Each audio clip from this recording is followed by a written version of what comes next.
Well, welcome, parents and guardians. I want to welcome you back to another episode of Fearlessly Parenting.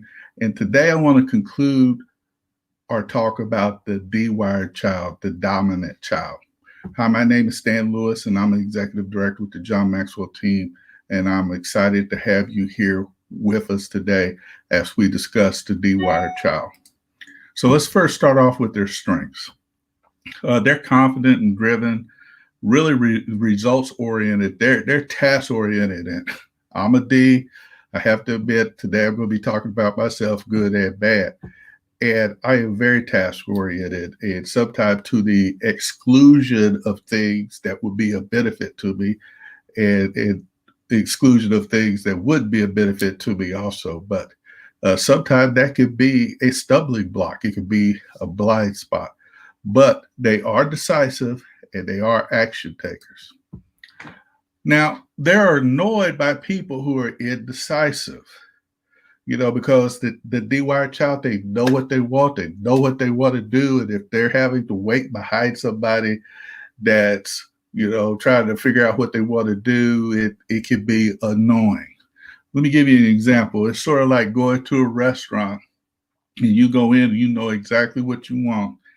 And there's somebody in front of you and they ask them, hey, what would you like? And they start perusing the whole menu. Well, for a D-wired person, that'll just drive them crazy. And again, I'm a D-wired person, so sometimes it does. But parents, you got to realize that if you're being indecisive about things, it could be a detriment to the relationship between you and your child. As something that they could take advantage of your indecisiveness, which is something you don't want to have happen. Under pressure, they become resistant, rebellious. They don't like to be forced into doing anything. Remember, a D-wired child wants to be in control.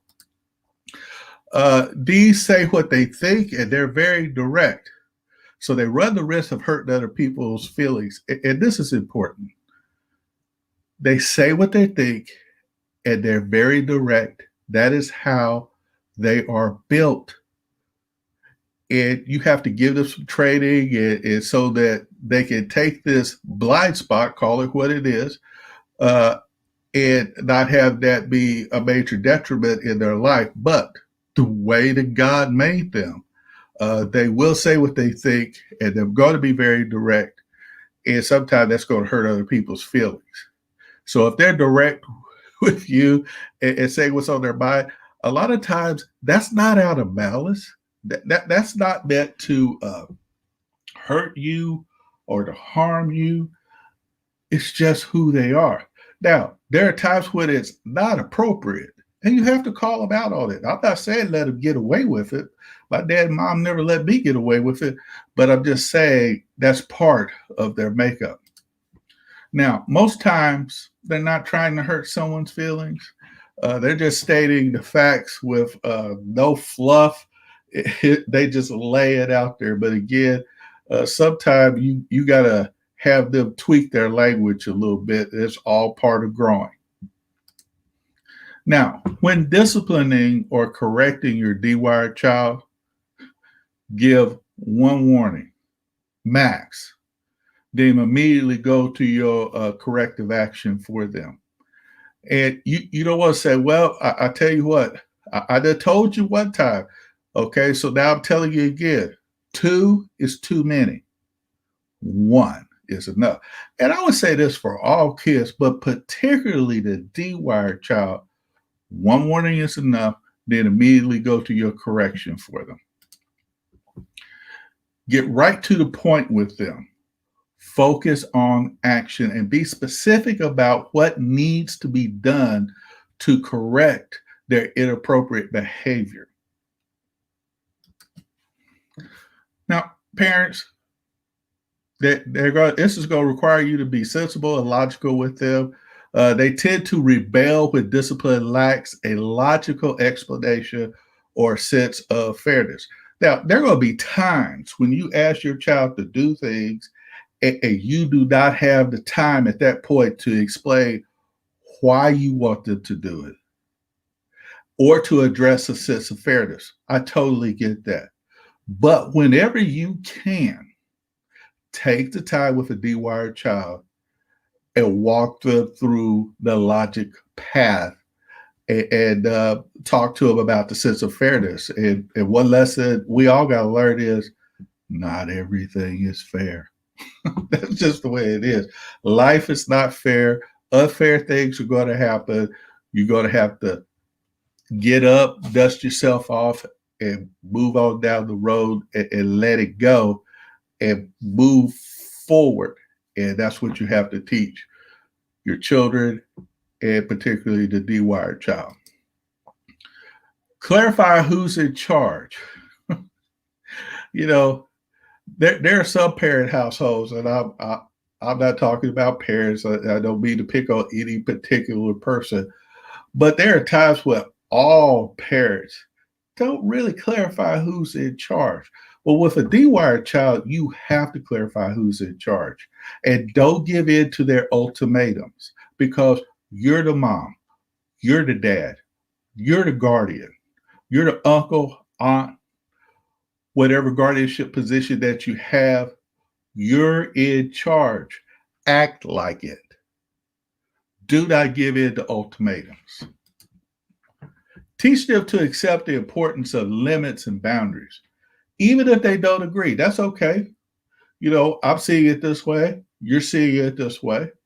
But as my dad used to tell me, well, you know, son, when you get grown and you get your own house, all right, you can change the limits, you can change the boundaries. But while you're here being brought up in my house, here are the limits, here are the boundaries. Now, if you can get your dewired child to articulate some limits and boundaries upon themselves, that's even better, because anytime you can get anyone to articulate an ideal, hey, they usually will take ownership of it. And that's true in this instance also. To motivate them, give them an opportunity to be in charge of something. Parents, this is a gold mine. If you got a dewired child and you want to motivate them, show them something that you want them to do, tell them how to do it, and then let them do it. You know, I've been a Road Ranger leader in the Road Ranger ministry for, oh my goodness, over 25 years. And I work with young boys and teens. One thing that I've learned, when I show them how to do something and I tell them how to do it and I let them do it, that's when the magic starts happening. Because when they take charge, they take ownership of a task, that's a growing opportunity. And you know what? I'm just going to be honest with you. They're not going to do it like you're going to do it. They're not you. So they're going to do it a little bit different. But here's the thing. Does it work? Did it accomplish the task? Did it accomplish the task with excellence? It does not matter if it wasn't done like the way you would have done it. Was the task done? And was the task done with excellence? If it was, then great. Praise them for it. If there are areas where you need to tweak some things, tweak it and say, hey, really good job on these areas that you did here. You take care of these couple here. And man, you're going to be beyond awesome. So praise them appropriately and give them the opportunity to be in charge. Challenge them to develop a greater appreciation for the opinions, feelings, and desires of others. Encourage him or her to put a little more energy into the details. Now, my wife, she's an S-type personality, so she's in the process. I'm not. I'm a D. Okay, so sometimes I need to put more energy into the details. I mean, I'm great at seeing the big picture and things that need to be done. However, the details are important. And you need to encourage him to put extra energy into that, because that's not his natural strong suit. That's not her natural strong suit. So you got to give them to channel more of their energy there to shore up that blind spot. Also, sweet spot statements for your dewired child. I like that you are very confident in yourself. I like the way that you took charge of that situation. And I didn't even have to ask you to clean that area up. You went, you saw it, you knew it needed to be done, and you took care of it. Great job. I'm not talking about handing out trophies for doing nothing. You get more of what you praise. So with this D-wired child, you want to use sweet spot statements that let them know that you're that you're confident in them, and things that are going to make them feel confident of themselves. And then, it's just like taking a wind up toy. You just wind them up. Man, you did a great job. There's these one or two things that you need to do. And you take care of that, you're going to be awesome to set them down and let them go. And like a wind up toy, off they go.